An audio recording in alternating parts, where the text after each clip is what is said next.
Welcome student. Good evening to everyone. In second session of spring pendulum, this is the second session of spring pendulum. We are continuing with the more number of numericals. तो spring pendulum पर based objective numericals को start करते हैं आज के।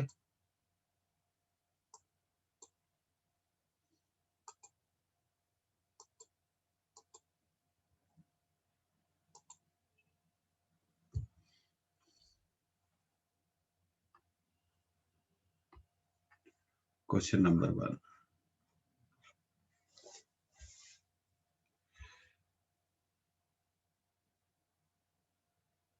if a string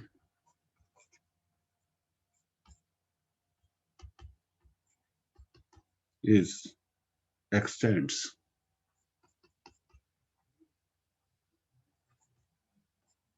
by x on loading, loading मतलब मास की loading कर दी तो उसमें एक्सटेंशन कितना है, x है,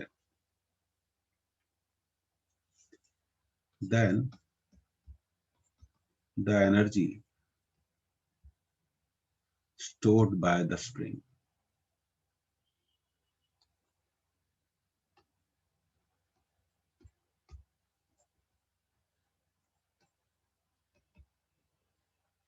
और यहां दिया हुआ है if T is the tension, if T is the tension in the spring,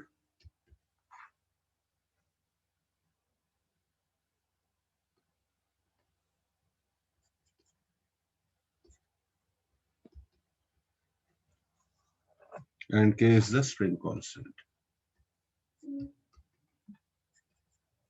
K is the spring constant. तो ये आपके चार answer, t²/2x first option, second option t²/2k, t²/2k, third option 2k/t², fourth option 2t²/k। तो ये हमारा पहला question हुआ आज।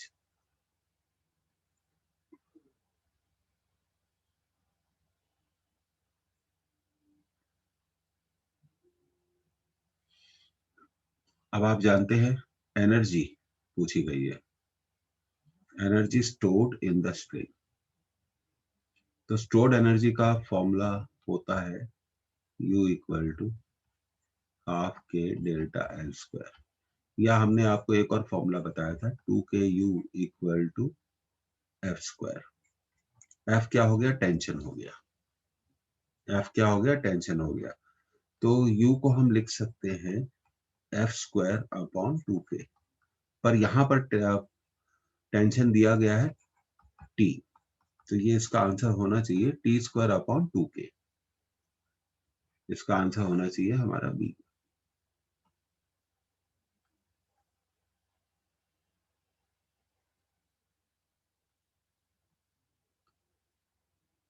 तो बड़ा अच्छा क्वेश्चन है। तो लैंग्वेज पर ध्यान दीजिए। तो देखिए ये जो टी है, ये टी का मतलब है यहाँ पर, यहाँ जो टी का मीनिंग है वो कुछ ऐसा है। टी का मतलब बच्चों क्या है यहाँ पे? टेंशन। और हमें इस फॉर्मूले का यूज करना है। हमने आपको अभी थोड़ी देर पिछले सेशन में ये फॉर्मूला सिखाया था, 2ku equal to 2ku equal to F square सिखाया था, याद करिए। 2ku equal to F square, 2ku equal to F square. तो ये इसका आंसर है। This question came in arm force medical college entrance examination.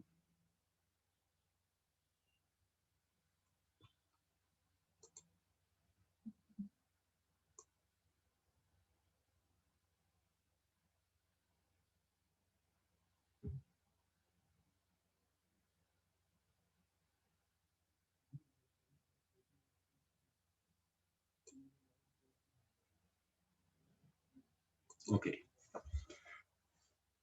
तो ये नोट कर लें। अब अगला जो क्वेश्चन हम करने जा रहे हैं वो भी एनर्जी पर बेस्ड है। वो भी किस पर बेस्ड है? एनर्जी पर बेस्ड है। तो आपने इसे अब नोट कर लिया होगा। बहुत सिंपल क्वेश्चन था। 2ku को हम लिख सकते हैं एफ स्क्वायर, जो हमने फॉर्मूला बनाया था। वहां पे एफ का मतलब होता है फोर्स, जो लेंथ को इंक्रीज करता है स्प्रिंग की, जो स्प्रिंग में पोटेंशियल एनर्जी स्टोर करता है। और यहाँ वो फोर्स दिया गया टेंशन। तो क्वेश्चन नंबर 2, टू स्प्रिंग्स, ध्यान दीजिएगा।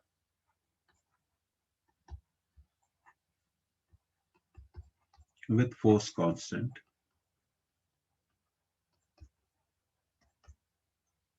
K1, पहले स्प्रिंग का फोर्स कांस्टेंट है K1, 1500 न्यूटन पर मीटर, ये इसकी वैल्यू दी गई है।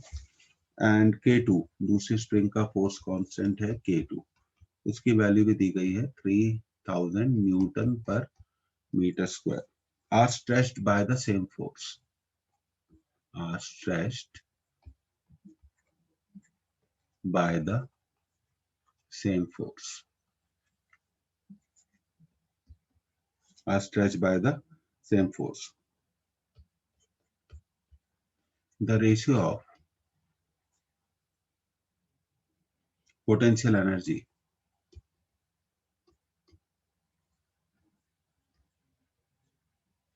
stored in spring will be, question को ध्यान से पढ़िए। और ये रहे हमारे पास उसके चार ऑप्शंस।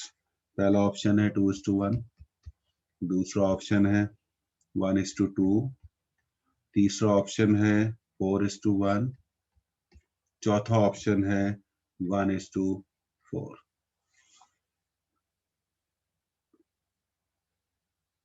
अब देखिए, इसको हम सॉल्व करते हैं। हम इस फॉर्मूले का यूज करेंगे,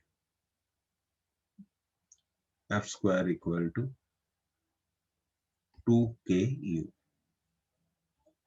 f1 square upon f2 square equal to 2k1 u1, ठीक है, अपॉन 2k2 u2। अब आप देखिए, ये कैंसल हो रहा है।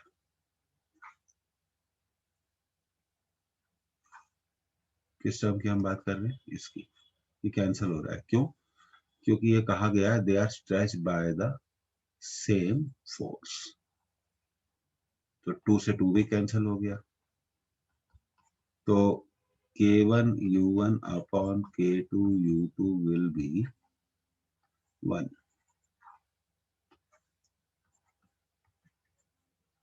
तो u1 बाय u2 क्या होगा बताइए? k2 bye k1। अब हम वैल्यू रख देंगे। k2 की वैल्यू देखिए कितनी है, 3000, और k1 की वैल्यू है 1500। ये वैल्यू हमने यहाँ रख दी, ये कैंसिल हो गया, तो आंसर आ गया हमारा 2:1। So the correct option is a. कितना सिंपल क्वेश्चन है।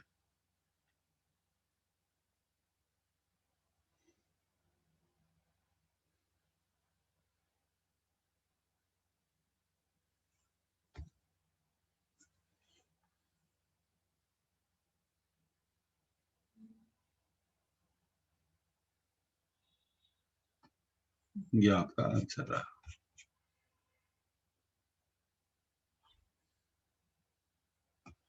Correct option is a.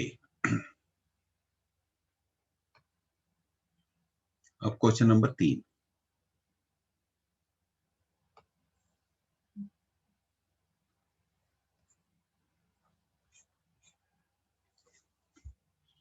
ध्यान दीजिएगा, बहुत अच्छा क्वेश्चन है। When a body of mass 1 kg is suspended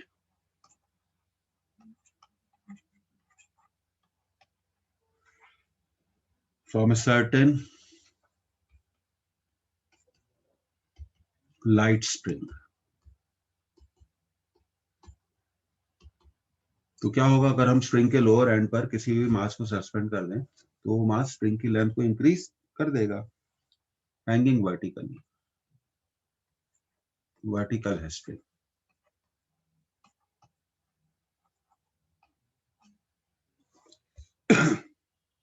और ये हमें कहा गया its length increases by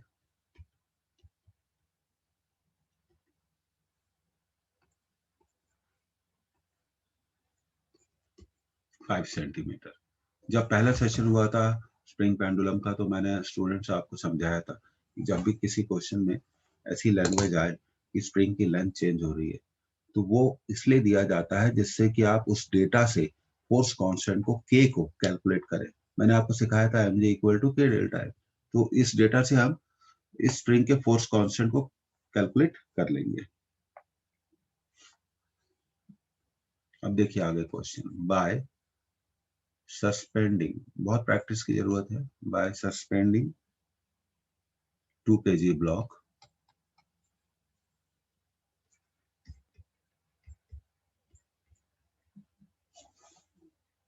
two the spring, अब हमने उस स्प्रिंग से 2 kg का ब्लॉक को सस्पेंड कर दिया है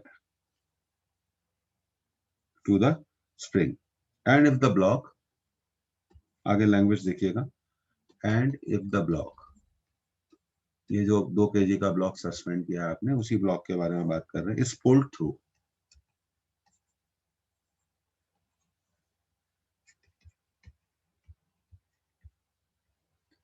10 सेंटीमीटर, अब हमने उसे 10 सेंटीमीटर नीचे की तरफ पुल करा है, and released,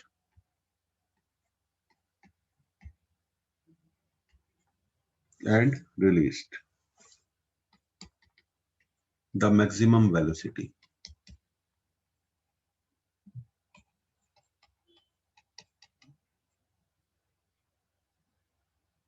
in, the maximum velocity will be, इस ब्लॉक की मैक्सिमम वेलोसिटी क्या होगी? 0.5 metre per second. Second option 1 metre per second. Third option 2 metre per second, and the fourth option 4 metre per second. और यहाँ दिया हुआ है take g equal to 10 metre per second square. तो देखिए क्वेश्चन को देख के स्टूडेंट्स कंफ्यूज मत हो। पहले ये कहा गया कि स्प्रिंग के लोअर एंड पे 1 kg के मास को सस्पेंड करने पे उसकी लेंथ कितनी चेंज हो जाती है?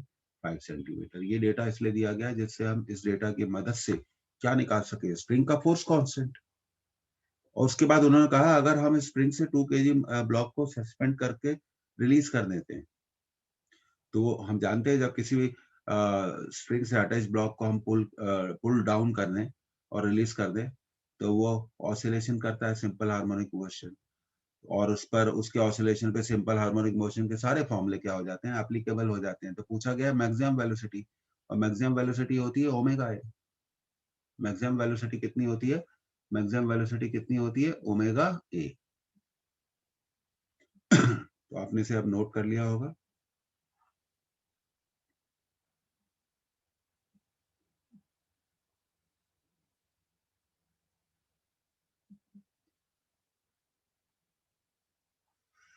अब देखिए maximum velocity is omega A, और ओमेगा क्या होता है, रूट के बाय एम इंटू ए।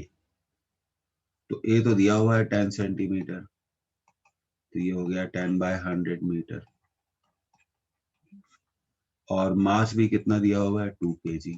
अब के हमें क्या निकालना है, के, तो हम यूज करेंगे mg इक्वल टू के डेल्टा एल। और शुरुआत में हमें कहा गया जब 1 kg को सस्पेंड करते हैं तो स्प्रिंग की लेंथ कितनी चेंज हो जाती है, 5 सेंटीमीटर। 5 सेंटीमीटर को आप मीटर में बदल लीजिए, और जी तो आप जानते हैं कितना लेना है हमें, 10। ये 500 को कैंसिल कर देगा 20 टाइम्स, तो के बाय 20। तो के की वैल्यू यहाँ से कितनी आ जाएगी, रूट के की वैल्यू आ जाएगी 200। तो अब हम हमारे फॉर्मूले में के की वैल्यू पुट कर देंगे 200, मास 2 kg इंटू ए 10/100। तो देखिए 200 को कैंसिल कर देगा कितने टाइम्स, 100 टाइम्स। 100 का स्क्वायर रूट कितना होगा, 10। तो ये हो गया 10 इंटू 10 डिवाइडेड बाय 100। ये सब कैंसिल हो जाएंगे, तो आंसर क्या आएगा, 1 मीटर पर सेकंड। तो बहुत अच्छा क्वेश्चन है, कंसेप्चुअल क्वेश्चन है।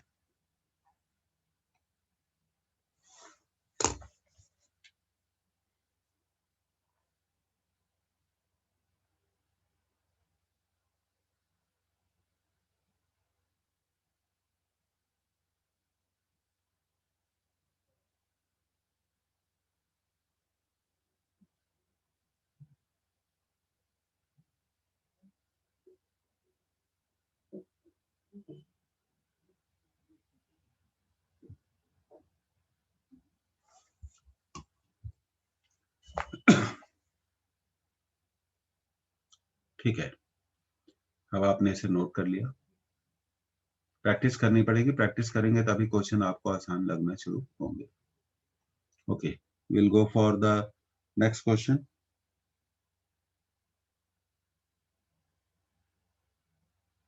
Question number 4।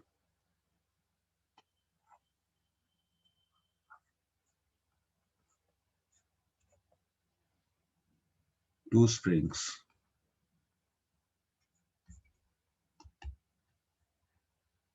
shown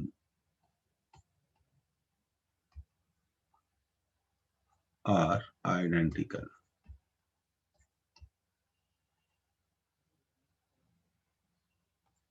when A is 4 kg. The elongation का मतलब हो गया change in length. elongation of string is 1 centimetre. इसका मतलब अगर हम 4 kg को सस्पेंड करें तो स्प्रिंग की लेंथ 1 सेंटीमीटर इंक्रीज हो जाती है, elongation है। इफ बी, आगे देखिएगा, if B equal to 6 kg, the elongation का मतलब हो गया change in length, elongation produced by it। तो चलिए जो है यहाँ एक डायग्राम दिया गया है, सबसे पहले हम उसको बना लेते हैं।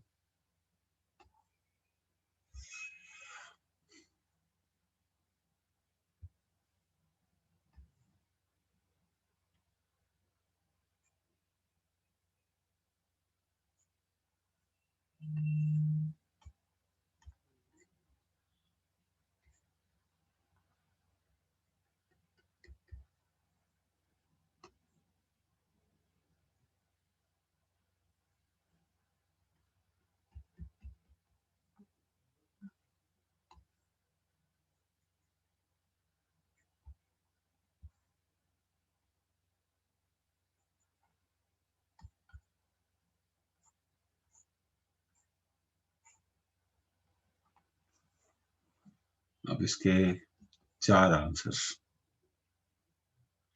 पहला answer 4 centimetre, second answer 3 centimetre, तीसरा आंसर 2 सेंटीमीटर, चौथा आंसर 1 सेंटीमीटर।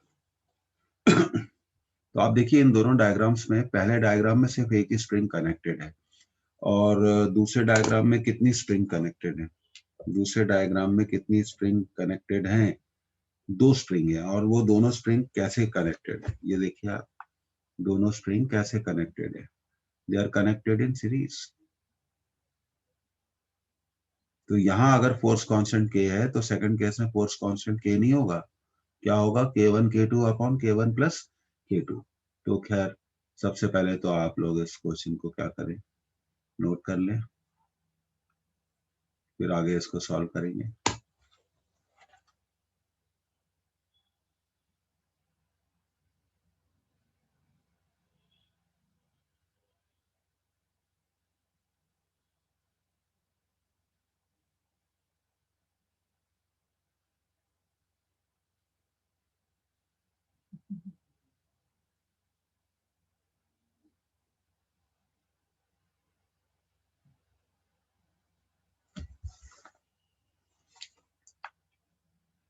ठीक है, अब आप लोगों ने इसे नोट कर लिया है, तो देखिए अब हम इसको सॉल्व करेंगे।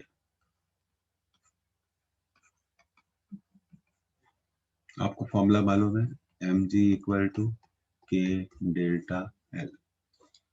पहले मास कितना था 4, इलोंगेशन कितना था 1 सेंटीमीटर। तो यह हो गया हमारा इक्वेशन 1। अब दूसरे केस में मास कितना था 6 kg। यहाँ पे भी हम फिर से वही फॉर्मूला यूज करेंगे, मास बदल गया लेकिन के इफेक्टिव आएगा।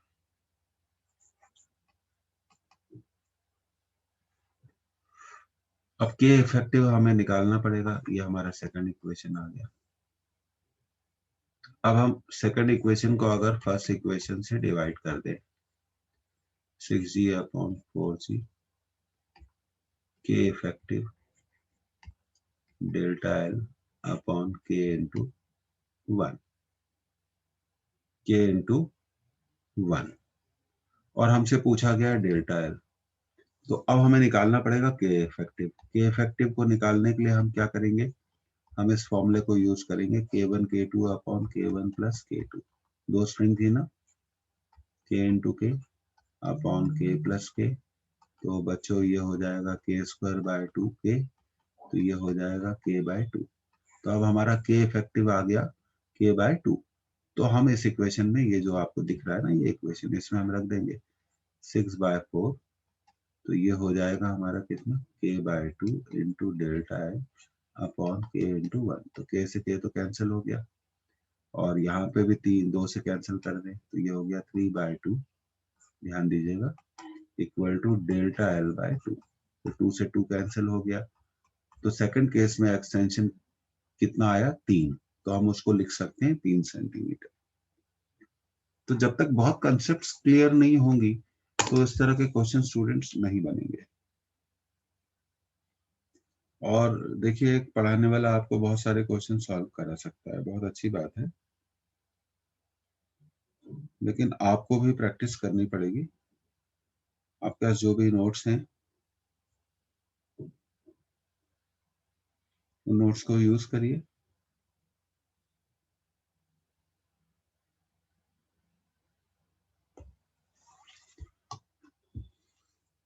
तो this is a very good question. तो आप लोगों को ये समझ में आ गया। तो के इफेक्टिव निकालना पड़ेगा, क्या निकालना पड़ेगा, के इफेक्टिव निकालना पड़ेगा। बहुत प्रैक्टिस की जरूरत है।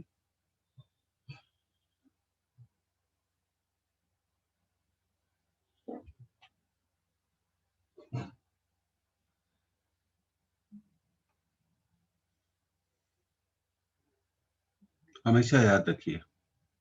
अब आपको थोड़ा क्लियर कर देते हैं। अब जैसे मान लीजिए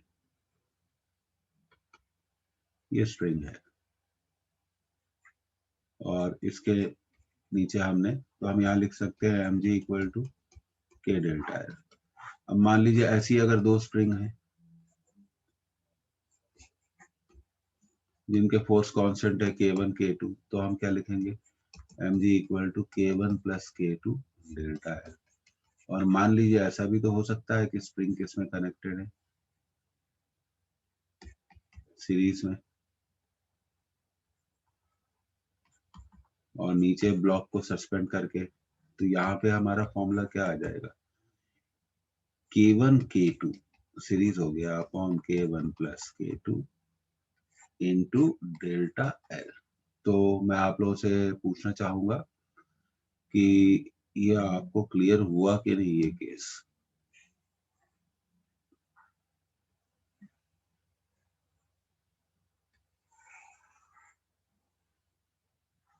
कैसे हम फॉर्मूले को यूज करते हैं।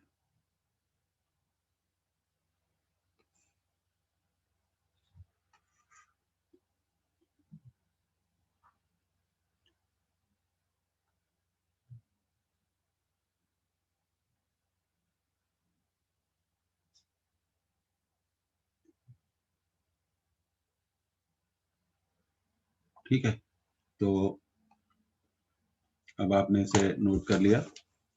There are plenty of problems on spring cases. तो ये हमें काफी लेवल पे बहुत सारी चीजों को क्लियर करना पड़ेगा। We will be needing more classes to clear it. तो हमेशा कॉम्बिनेशन ऑफ स्प्रिंग को हमेशा ध्यान रखना चाहिए। अब जैसे एक बार एग्जाम में पूछा गया था कि ये कॉम्बिनेशन बताइए,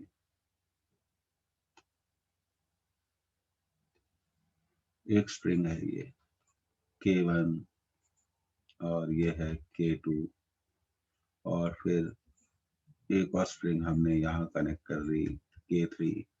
तो देखिए अब ऐसे केसेस को कैसे सॉल्व करते हैं। K1 और K2 किस में है, पैरेलल में है, तो इनका इफेक्टिव फोर्स कांस्टेंट क्या आ जाएगा, K1 प्लस K2। जैसे हम रेजिस्टेंस की ग्रुपिंग सॉल्व करते हैं वैसे ही हम ऐसे केसेस को भी सॉल्व करेंगे, है ना। ठीक है ना, ये समझ में आई। अब ये देखिए ये दोनों किस में आ गए, सीरीज में आ गए। तो अब हम इफेक्टिव वैल्यू कैसे निकालेंगे, K1 K2 K1 plus K2 into K3 upon K1 plus K2 like this. ये सब चीजें हमें क्या होनी चाहिए, मालूम होनी चाहिए।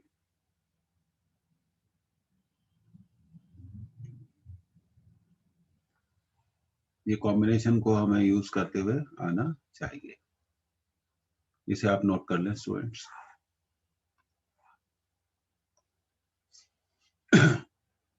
और एक बात बिल्कुल क्लियर है, anybody who is found to be absent without giving a reason will not be उनके पेरेंट्स को ड्यूली इन्फॉर्म करा जाएगा।